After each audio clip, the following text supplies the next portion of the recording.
নমস্কাৰ Sunlight computer একাডেমীৰ অন্য এটি নতুন ভিডিঅ'ত স্বাগতম জনাইছোঁ পোনপ্ৰথমতে সকলো অসমবাসী ৰাইজলৈ নৱবৰ্ষ 2026 চনৰ শুভেচ্ছা জ্ঞাপন কৰিছোঁ আজিৰ ভিডিঅ'ত এমপ্লয়মেণ্ট এক্সচেঞ্জ কাৰ্ডত একাডেমিক ডিটেইলছ বা নিজৰ পাৰ্চনেল ইনফৰমেশ্যনসমূহ কেনেধৰণে আপডেট কৰিব বা চেঞ্জেছ কৰিব তাৰে এই ভিডিঅ'টো সম্পূৰ্ণ প্ৰক্ৰিয়া দেখাম গতিকে প্ৰথমতে সেৱা সেতু পৰ্টেলটো ওপেন কৰি ল'ব তাৰ বাবে sevasetu.assam.gov.in লিংক যোনটো ৱেবছাইটটো URL-টো টাইপ কৰি দিব মই সেম লিংকখন ভিডিঅ'টো ডেছক্ৰিপশ্যনত দি দিছোঁ গতিকে পৰ্টেলটো ওপেন হোৱাৰ পাছত এনেধৰণৰ ইণ্টাৰফেচ আহি যাব তাৰপিছত ডাইৰেক্টলি আপুনি ৰাইট কৰ্নাৰত চাব পাৰিব সিটিজেন কৰ্নাৰ ইয়াতে পাই যাব সিটিজেন বুলি অপশ্যনটো পাই যাব যদি আপুনি মোবাইলৰ পৰা কৰি আছে প্ৰচেছ সেম থাকিব গতিকে সিটিজেন অপশ্যনত ক্লিক কৰি দিব সিটিজেন অপশ্যনত ক্লিক কৰাৰ লগে লগে এনেধৰণৰ অপশ্যন আহি যাব তো যিসকলে প্ৰথমবাৰৰ কাৰণে আহিছে প্ৰথমতে ইয়াত লোকেশ্যন এলাউ কৰিব কৈছে গতিকে allow this time allow while visiting the site মই কৰি দিব পাৰোঁ কোনো ধৰণৰ অসুবিধা নাই তো ডাইৰেক্টলি যিসকলে প্ৰথমবাৰ আহি আছে তেওঁলোকে প্ৰথমতে একাউণ্ট ক্ৰিয়েট কৰি ল'ব সোনকালে তেওঁলোকে নিউ ইউজাৰত গৈ পেলাই সাইন আপ কৰি ল'ব বা যিসকল অলৰেডি সেৱা সেতুত আইডি আছে তেওঁলোকে ডাইৰেক্টলি তেওঁলোকে ইউজাৰ নেম বা পাছৱৰ্ড বা মোবাইল নম্বৰত ক্লিক কৰি পেলাই mobile number and password type কৰি পেলাই লগইন কৰিব পাৰিব তো মই সোনকালে সাইন আপ প্ৰচেছটো দেখাই দিছোঁ ইয়াতে নিজৰ মোবাইল নম্বৰ টাইপ কৰি দিব সোনকালে এণ্ড মোবাইল নম্বৰ টাইপ কৰাৰ পাছত জেনেৰেট অটিপিত ক্লিক কৰিব জেনেৰেট অটিপিত ক্লিক কৰাৰ পাছত অটিপি আহি যাব গতিকে অটিপি টাইপ কৰি পেলাই ভেৰিফাই অটিপি কৰিব গতিকে ভেৰিফাই অটিপি কৰাৰ পৰা অটিপি ভেৰিফাই সাকসেসফুলি হৈ যাব ইয়াতে গিভেন নেম আপুনি যিকোনো নিজৰ নাম দিব পাৰে ইয়াত কোনো ধৰণৰ একজেক্টলি হ'ব লাগে বুলি তেনেধৰণৰ কোনো ইয়াত কথা নাই তো যিকোনো আপুনি নিজৰ নাম দি দিব মই সোনকালে নাম টাইপ কৰি দিছোঁ ইয়াতে নেক্সট নিজৰ জেন্ডাৰ সিলেকশন কৰি দিব মই জেন্ডাৰ সিলেকশন কৰিছোঁ নেক্সট নিজৰ ডেট অফ বাৰ্থ টাইপ কৰি দিব ইয়াতে ডেট অফ বাৰ্থ টাইপ কৰিছে পাৰ্চনেল মেছেজ আপুনি যিকোনো ধৰি দিয়ক 1 2 3 ABC তেনেধৰণৰ যিকোনো লিখিব পাৰিব মই ধৰণ লিখি দিছোঁ আই লাভ আছাম তেনেধৰণে আপুনি যিকোনো নিজৰ পাৰ্চনেল কোড পাৰ্চনেল মেছেজ ইয়াতে লিখিব পাৰিব নেক্সট ইউজাৰ নেম ৰাখি ল'ব তো ইউজাৰ নেম মই নিজৰ নাম ফাৰ্ষ্ট নেম আৰু ডট লিখি পেলাই লাষ্ট নেম লিখি দিম ইয়াতে আপোনালোকে তেনেধৰণে লিখিব পাৰিব নিজৰ first name dot last name লিখি দিব পাৰিব বা first name underscore last name তেনেধৰণে লিখিব পাৰিব বা যিকোনো নিজৰ যেনেধৰণে আপুনি ইনষ্টাগ্ৰামত আপুনি ইউজাৰ নেম সেট কৰে তেনেধৰণে আপুনি ইয়াতে সেট কৰিব পাৰিব যেতিয়া আপুনি ইউজাৰ নেমটো সেট কৰিব ইয়াতে ইউজাৰ নেম এভেইলেবল বুলি গ্ৰীণ কালাৰত আহিব লাগিব তেতিয়া আপুনি এখন ইউজ কৰিব পাৰিব নহলে হয়তো যদি অলৰেডি এক্সিষ্ট বা অলৰেডি আছে বুলি দেখায় নট এভেইলেবল দেখায় তেতিয়াহ'লে আপুনি সেইখন কাটি পেলাই নিজৰ নতুন ইউজাৰ নেম সেট কৰিব গতিকে এখন হোৱাৰ পাছত পাছৱৰ্ড এণ্ড কনফাৰ্ম পাছৱৰ্ড মই সোনকালে সেট কৰি দিম পাছৱৰ্ড সেট কৰাৰ পাছত মই কনসেণ্টখন দি দিম কনসেণ্ট ক্লিক কৰাৰ পাছত এনেধৰণৰ টাৰ্ম এণ্ড কণ্ডিশ্যন আহি যাব ইয়াতে একচেপ্ট কৰি দিব একচেপ্ট কৰাৰ পাছত চিম্পল আপুনি সাইন আপ বাটনত ক্লিক কৰি দিব তো যেতিয়া আপুনি সাইন আপত ক্লিক কৰিব এনেধৰণে আহি যাব হাই ইউজাৰ ইয়াতে ক'ব ইয়াতে এটা ডিক্লেৰেশ্যন আহিব আপুনি প্ৰচিড নকৰিব ডাইৰেক্টলি স্কিপ নাও বাটনত ক্লিক কৰি দিব স্কিপ নাওত ক্লিক কৰাৰ লগে লগে আপুনি এনেধৰণে লগইন হৈ যাব আপোনাৰ যোনটো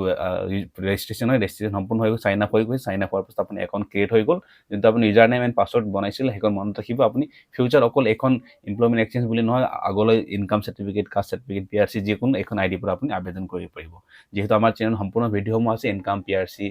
কাষ্ট চাৰ্টিফিকেট কেনেধৰণে কৰিব এখন চেম আইডি ইউজ কৰি পেলাই আপুনি সেই ছাৰ্ভিচসমূহৰ বাবে আবেদন কৰিব পাৰিব নেক্সট আপোনাৰ ডাইৰেক্টলি লগইন হৈ যোৱাৰ পাছত আপুনি ডাইৰেক্ট ছাৰ্ভিচ ছেকশ্যনত গুচি যাব পাৰে বা হোমত ক্লিক কৰি দিব ইয়াতে হোমত ক্লিক কৰাৰ লগে পুনৰ এনেকৈ আহি যাব আপোনাৰ ইয়াতে হোম পেজলৈ আহি যাব গতিকে হোম পেজত অহাৰ পাছত আপুনি কি কৰিব লুকিং ফৰ পাৰ্টিকুলাৰ ছাৰ্ভিচত ক্লিক কৰি দিব ইয়াতে আপুনি লিখি দিব চিধা এমপ্লয়মেণ্ট এক্সচেঞ্জ বা এক্সচেঞ্জ বুলি চিম্পল আপুনি টাইপ কৰি দিব এক্সচেঞ্জ এটা আহি যাব এক্সচেঞ্জ বুলি টাইপ কৰিলে আহি যাব ইয়াতে দেখা আছে registration of employment seeker in employment exchange registration of employment seeker ইয়াতে আছে ৰিনিউৱেল আছে এতিয়া আপুনি কৰিব গৈছে এতিয়া ডিটেইলছ আপডেট নতুন কোৱালিফিকেশ্যনসমূহ এড কৰিব বিচাৰিছে বা পাৰ্চনেল ইনফৰমেশ্যন বা আপুনি চেঞ্জেছ কৰিব বিচাৰিছে তো গতিকে ৰেজিষ্ট্ৰেশ্যন হ'ব ৰিনিউৱেলটো বেলেগ হ'ব ৰিনিউৱেল তেওঁলোকে কৰিব যিসকলৰ এমপ্লয়মেণ্ট এক্সচেঞ্জখন এক্সপায়াৰ হৈ গৈছে গতিকে আমাৰতো এক্সপায়াৰ নাই হোৱা আমাৰ কেছত এক্সপায়াৰ নাই হোৱা গতিকে আমি কি কৰিম চিম্পল ৰেজিষ্ট্ৰেশ্যনত ক্লিক কৰিম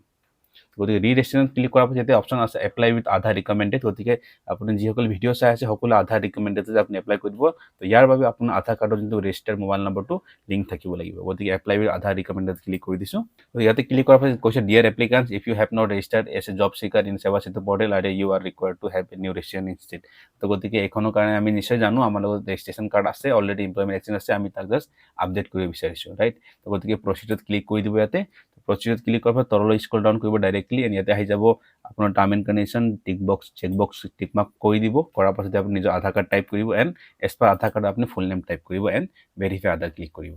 ভেৰিফাই আধাৰত ক্লিক কৰাৰ পাছত OTP sending OTP please wait হৈ আছে গতিকে আধাৰ যোনটো ৰেজিষ্টাৰ মোবাইল নম্বৰ হয় তাতে OTP গুচি যাব গতিকে OTPখন চেণ্ড হৈ গৈছে গতিকে OTP টাইপ কৰাৰ পাছত চিম্পল ভেৰিফাইড ক্লিক কৰি দিব গতিকে ভেৰিফাইড ক্লিক কৰাৰ পাছত আপুনি ভেৰিফাই হৈ যাব গতিকে আধাৰ ভেৰিফাইড ছাকচেছফুল হৈ গৈছে আধাৰ ভেৰিফাইড ছাকচেছফুল হোৱাৰ পাছত নেক্সট বিচাৰিছে ৰেজিষ্ট্ৰেশ্যন নম্বৰ যোনটো আপোনাৰ এমপ্লয়মেণ্ট এক্সচেঞ্জ কাৰ্ডৰ ৰেজিষ্ট্ৰেশ্যন নম্বৰ আছে তাকে সোনকালে টাইপ কৰি পেলাই আপুনি গেট ডাটাত ক্লিক কৰিব গেট ডাটাত ক্লিক কৰাৰ পাছত এনেধৰণৰ ইনফৰমেশ্যনসমূহ আহি যাব নিজৰ যদি ইয়াত ইনফৰমেশ্যন নাহে নট ফাউণ্ড দেখায় তেনেহ'লে আপোনাৰ ৰেজিষ্ট্ৰেশ্যন নম্বৰটো আপুনি টাইপ কৰাত ভুল কৰিছে ভালদৰে আপুনি কাৰেক্ট চাই পেলাই এছ ইট ইজ আপুনি টাইপ কৰিব ৰেজিষ্ট্ৰেশ্যন নম্বৰটো তো তাৰপিছত নিজৰ ডিটেইলছসমূহ ইয়াতে আহি যাব তাৰপিছত অকণমান তলৰ স্ক্ৰল ডাউন কৰিব ইয়াতে দেখা পাব টাইপছ অফ ৰেজিষ্ট্ৰেশ্যন বুলি আহিব প্লিজ চিলেক্ট গতিকে ইয়াতে ক্লিক কৰি দিব ইয়াতে ক্লিক কৰাৰ পাছত আপুনি যদি বিচাৰিছে আপুনি এমপ্লয়মেণ্ট এক্সচেঞ্জখন নিজৰ ডিষ্ট্ৰিক্টৰ পৰা বা বেলেগ ডিষ্ট্ৰিক্ট অন্য ডিষ্ট্ৰিক্টলৈ ট্ৰান্সফাৰ কৰিবলৈ সেইটো পাৰিব গতিকে মই বিচাৰিছোঁ প্ৰফাইল আপডেট বা কোৱালিফিকেশ্যন আপডেট গতিকে মোৰ প্ৰফাইলত কোনো ধৰণৰ আপডেশ্যন নাই জাষ্ট কোৱালিফিকেশ্যন আপডেট কৰিব আছে বা এডিশ্যন কৰিব আছে গতিকে ইয়াতে ক্লিক কৰি দিছোঁ ইয়াতে ক্লিক কৰাৰ পাছত চিম্পল প্ৰচিডত ক্লিক কৰিছোঁ গতিকে প্ৰচিডত ক্লিক কৰাৰ পাছত ইয়াতে দেখা পাইছে 12 পাছ হৈ আছে হাইষ্ট কোৱালিফিকেশ্যন গতিকে মই বিচাৰিছোঁ গ্ৰেজুৱেশ্যনৰ এড কৰিবলৈ গতিকে ইয়াতে ক্লিক কৰিছোঁ এণ্ড গ্ৰেজুৱেশ্যন এড কৰি দিছোঁ গ্ৰেজুৱেট ক্লিক কৰি দিছোঁ গতিকে অলৰেডি মোৰ 10 and 12 অলৰেডি আপডেটেড আছিলে গতিকে মই ডাইৰেক্টলি গ্ৰেজুৱেশ্যন এড কৰিম তললৈ স্ক্ৰল ডাউন কৰিম ডাইৰেক্টলি মই গ্ৰেজুৱেশ্যন ছেকশ্যনলৈ আহি গৈছোঁ ইয়াতে বিচাৰিছোঁ ষ্ট্ৰীম ছিলেকশ্যন কৰিছোঁ আৰ্টছ ছিলেকশ্যন কৰিছোঁ exam pass course bachelor of arts BA আছিলে BA ছিলেকশ্যন কৰিছোঁ মেজৰ স্পেচিয়েলাইজেশ্যন গতিকে মেজৰ ছাবজেক্ট ছিলেকশ্যন কৰি দিছোঁ ইয়াতে নেক্সট আদাৰ ছাবজেক্ট একো দিবলৈ প্ৰয়োজন নাই নিজৰ ইউনিভাৰ্চিটিৰ নাম টাইপ কৰি দিব ইয়াতে ইউনিভাৰ্চিটিৰ নাম টাইপ কৰাৰ পাছত নিজৰ ইনষ্টিটিউশ্যনৰ নাম কলেজৰ নাম ইয়াতে টাইপ কৰি দিব কলেজৰ নাম টাইপ কৰাৰ পাছত মিডিয়াম ইনষ্ট্ৰাকশ্যন কি ভাষাত আছিলে ইংলিছ আছামিজ যি হয় আপুনি ছিলেকশ্যন কৰি দিব কোৰ্ছ টাইপত ৰেগুলাৰ দি দিব ইয়াতে যদি ডিষ্টেঞ্চ দিব মেক্সিমাম ৰেগুলাৰ থাকিব গতিকে ৰেগুলাৰ ক্লিক কৰি দিছোঁ অপশ্যনত ইয়েৰ অফ এডমিশ্যন গতিকে ধৰক আপুনি যদি 2025 পাছ আউট হৈছে তাৰ পৰা 3 ইয়াৰ্ছ বেক আপুনি কোনটো চনত এডমিশ্যন লৈছিলে সেইখন যদি মনত একজেক্টলি নাই জাষ্ট 3 ইয়াৰ্ছ বেক আপুনি ডেট ছিলেকশ্যন কৰি দিব ইয়াতে ইয়েৰ অফ পাছিং অফক'ৰ্ছ 2025 আহি যাব ইয়াতে নেক্সট পাৰ্চেণ্টেজ বা যিসকলে পুৰণা পাছ আউট হয় তেওঁলোকে পুৰণা পাছ আউট ছিলেকশ্যন কৰিব নেক্সট নিজৰ পাৰ্চেণ্টেজ দি দিব ইয়াতে যোনটো গ্ৰেজুৱেশ্যনৰ পাৰ্চেণ্টেজ হয় পাৰ্চেণ্টেজ দি দিব ইয়াতে নেক্সট পাছ চাৰ্টিফিকেট আপলোড কৰিব এণ্ড মাৰ্কশ্বিট আপলোড কৰি দিব ইয়াতে তো মই সোনকালে pass certificate and marksheet upload কৰি দিছোঁ and do you want to add more graduation যদি ডাবল গ্ৰেজুৱেশ্যন তেনেহ'লে আছে অপশ্যন দি দিব নহ'লে চিম্পল নট ৰাখি দিব ইয়াতে তাৰপাছত তললৈ যদি যাব ইয়াতে কৈছে আদাৰ qualification training courses additional certification যদি ইয়াত আদাৰ কোৱালিফিকেশ্যন আপুনি য়েছ বুলি কয় ইয়াতে কয় ডিপ্ল'মা বা ITI যি আছে আপুনি ডিপ্ল'মা ছিলেকশ্যন কৰিব ইয়াতে ডিপ্ল'মাত অপশ্যন আছে ইয়াতে চাব পাৰে আৰ্টছ কম্পিউটাৰ তেনেধৰণৰ বহুতখিনি অপশ্যন আছে কম্পিউটাৰ অপশ্যন দিছে ইয়াতে PGDC ADC আপোনাৰ যি কম্পিউটাৰ কৰ্চ কৰিছে advance honours in diploma computer advance diploma in computer application তেনেধৰণে ইয়াত বহুতখিনি অপশ্যন আপুনি ইয়াতে পাই যাব post graduation in diploma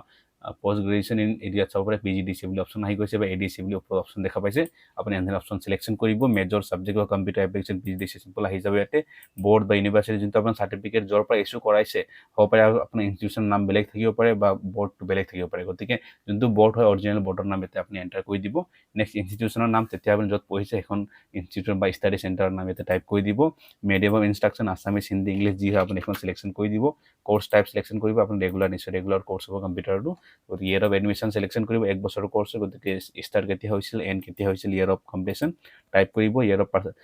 পাৰ্চেণ্টেজৰ grading কিমান পাইছে আপুনি গ্ৰেডিঙত যদি হয় গ্ৰেডিং দিব পাৰ্চেণ্টেজ ছিলেকশ্যন কৰিব এণ্ড ইয়াতে পাৰ্চেণ্টেজ টাইপ কৰি দিব নেক্সট মাৰ্কশ্বিট আপলোড কৰিব এণ্ড চাৰ্টিফিকেট আপলোড কৰিব এণ্ড ইয়াতে আপুনি মাৰ্কশ্বিট আপলোড কৰি দিব এখন হৈ যাব নেক্সট এডিশ্যনেল চাৰ্টিফিকেশ্যন যদি আছে এখন দিব পাৰে বা চিম্পল নহ'লে নকৰিব যদি এডিশ্যনেল আপুনি চাব বিচাৰে চিম্পল য়েছ কৰি দিব এবাৰ ইয়াতে এডিশ্যনেল কি আছে তেনেধৰণৰ business and management design engineering বহুত ধৰণৰ অপশ্যন আছে যদি আছে দিব নহ'লে চিম্পল আপুনি নকৰিব ইয়াত প্ৰয়োজন নাই তাৰপিছত ডাইৰেক্টলি আপুনি 7 নেক্সটত ক্লিক কৰি দিব নেক্সট 7 নেক্সট কৰি দিব গতিকে 7 নেক্সট কৰাৰ পাছত এনেধৰণে আপোনাৰ প্ৰিভিউ আহি যাব এবাৰ প্ৰিভিউ চাই ল'ব পাৰিব আপুনি সম্পূৰ্ণ গতিকে যদি একো প্ৰব্লেম নাই আপুনি ডাইৰেক্টলি নেক্সট তললৈ স্ক্ৰল ডাউন কৰি দিছোঁ আপোনাৰ সম্পূৰ্ণ ডিটেইলছ চাই ল'ব ইয়াতে গতিকে সম্পূৰ্ণ ডিটেইলছ চোৱাৰ পাছত আপুনি চিম্পল ডাইৰেক্টলি যদি বিচাৰে যদি মিষ্টেক ক'ত বা চেঞ্জেছ কৰিব আছে আপুনি এডিট কৰি দিব নহ'লে ডাইৰেক্ট আপুনি মেক পে'মেণ্টত ক্লিক কৰি দিব তো গতিকে এনেধৰণে আপুনি নিজৰ এডুকেশ্যন কোৱালিফিকেশ্যন আপডেট কৰিব পাৰিব বা তেওঁ যদি পাৰ্চনেল ডিটেইলছ আছে যেতিয়া আপুনি লগ ইন কৰাৰ লগে ৰেজিষ্ট্ৰেশ্যন নম্বৰ টাইপ কৰাৰ পাছত যেতিয়া আপোনাৰ অপশ্যন আহি যাব আপুনি কোনটো ডিটেইলছ আপডেট কৰিব বিচাৰিছিলে তো গতিকে সেইটো ইণ্টাৰ ডিষ্ট্ৰিক্ট ট্ৰান্সফাৰ কৰিব বিচাৰিছে নে পাৰ্চনেল ডিটেইলছ আপডেট কৰিব বিচাৰিছে বা এডুকেশ্যন কোৱালিফিকেশ্যন এডিশ্যন কৰিব বিচাৰিছে তো সেইটো অপশ্যন ছিলেকশ্যন কৰি পেলাই আপুনি কৰিব নেক্সট সম্পূৰ্ণ ডিটেইলছ কৰাৰ পাছত আপুনি চিম্পল মেক পে'মেণ্টত ক্লিক কৰি দিব ইয়াতে তো গতিকে ইয়াতে কনভিনিয়েঞ্চ চাৰ্জ বুলি 10 টকা চাৰ্জ ল'ব ইয়াতে গতিকে পে নাও ক্লিক কৰিছোঁ গতিকে পে'মেণ্ট গেটৱে এনেধৰণে আহি যাব যোনটো পে'মেণ্ট পৰ্টেলটোৰ কাৰণে অপশ্যন আহি যাব এনেধৰণে তো ডাইৰেক্ট আপুনি পে'মেণ্ট গেটৱে অপশ্যন ক্লিক কৰি দিব এতিয়া পে'মেণ্ট গেটত ক্লিক কৰাৰ পাছত ছিলেক্ট বেংক ক্লিক কৰিব যিকোনো এটা বেংক ছিলেক্ট কৰি ধৰক ইয়াতে য়েছ বেংক বা IDFC ফাৰ্ষ্ট বেংক আপুনি এখন জাষ্ট পে'মেণ্ট গেটৱে হয় আপোনাৰ এখন বেংক নাই বুলি আপুনি মোৰ এখন বেংক নাই বুলি বহুতে কমেণ্ট কৰি থয় গতিকে এখন আপুনি নিজৰ বেংকৰ নহয় এইটো জাষ্ট পে'মেণ্ট গেটৱে হয় এটা মেথড হয় জাষ্ট আপুনি এখন ইউজ ছিলেক্ট কৰি দিব যিকোনো এটা এণ্ড এগ্ৰি কৰি দিব এণ্ড প্ৰচিড ফৰ পে'মেণ্টত ক্লিক কৰিব জাষ্ট GIN নম্বৰ জেনেৰেট হৈ যাব চিম্পল অ'কে কৰি দিব নেক্সট এনেধৰণৰ অপশ্যন আহি যাব just term and condition accept কৰিব এণ্ড প্ৰচিড টু পে'মেণ্ট কৰিব পুনৰ ইয়াত ডাইৰেক্টলি UPI অপশ্যন পাই যাব আপুনি UPI ক্লিক কৰি দিব এণ্ড ইয়াতে আপুনি QR কোড জেনেৰেট কৰিব generate UPI QR code next আপুনি যিকোনো এপ ব্যৱহাৰ কৰি পেলাই আপুনি স্কেন কৰি পে'মেণ্ট কৰিব পাৰিব গতিকে পে'মেণ্ট ছাকচেছফুল হৈ গৈছে এণ্ড পে'মেণ্ট ছাকচেছফুল হোৱাৰ লগে লগে অট'মেটিকলি ৰিচিপ্টখন ডাউনলোড হৈ যাব গতিকে পুনৰ মই পৰ্টেললৈ গৈছোঁ গতিকে যেতিয়া আপুনি পৰ্টেললৈ পুনৰ আহিব এখন বাই ডিফল্ট লগ আউট হৈ যাব অট'মেটিক লগ আউট হৈ যাব আপুনি চিম্পল পুনৰ লগ ইনত ক্লিক কৰি দিব ইয়াতে লগ ইনত মই ক্লিক কৰি দিছোঁ পুনৰ এতিয়া আপুনি ইউজাৰ নেম এণ্ড পাছৱৰ্ড বিচাৰিব গতিকে যোনটো আমি ৰেজিষ্ট্ৰেশ্যন সময়ত user name and password set কৰিছিলোঁ এখন পুনৰ মই সোনকালে টাইপ কৰি দিম এণ্ড জাষ্ট কনচেণ্টটো লৈ ল'ম এণ্ড চাইন ইন কৰিম গতিকে মই লগইনত ক্লিক কৰিছোঁ এণ্ড প্ৰচেছিং ৰিকুৱেষ্ট হৈ গৈছে এজ এ চিম্পল পুনৰ স্কিপ নাও কৰি দিব ইয়াতে আছে পেমেণ্ট ভেৰিফিকেশ্যন পেণ্ডিং বুলি আছে go to my application click কৰিব চিম্পল আপুনি যিহেতু আমাৰ পেমেণ্ট ছাকচেছফুল হৈ গৈছিলে জাষ্ট চিম্পল আপুনি go to my application click কৰি দিব কেতিয়াবা এনেধৰণৰ প্ৰব্লেম হৈ যায় নেক্সট যদি আপুনি ইয়াতে স্ক্ৰল ডাউন কৰিব তললৈ স্ক্ৰল ডাউন কৰিব ইয়াতে চাব ৰিৰেজিষ্ট্ৰেশ্যন অফ এমপ্লয়মেণ্ট চিকাৰ ইন এমপ্লয়মেণ্ট এক্সচেঞ্জ ইয়াতে দেখা পাইছে কাৰেণ্ট ষ্টেটাছ পেমেণ্ট পেণ্ডিং বুলি আহি আছে তো এইটো কোনো ধৰণৰ ইছ্যু নাই ডাইৰেক্টলি যদি ইয়াত ক্লিক কৰি দিব গেট পেমেণ্ট একনলেজমেণ্ট যদি ইয়াত ক্লিক কৰি দিব আপুনি আৰু ইয়াত ক্লিক কৰাৰ লগে লগে অট'মেটিকলি আপোনাৰ চাৰ্টিফিকেটটো জেনেৰেট হৈ যাব পেমেণ্ট পেণ্ডিং জাষ্ট দেখায় কিন্তু এইটো অট'মেটিকলি হৈ যায়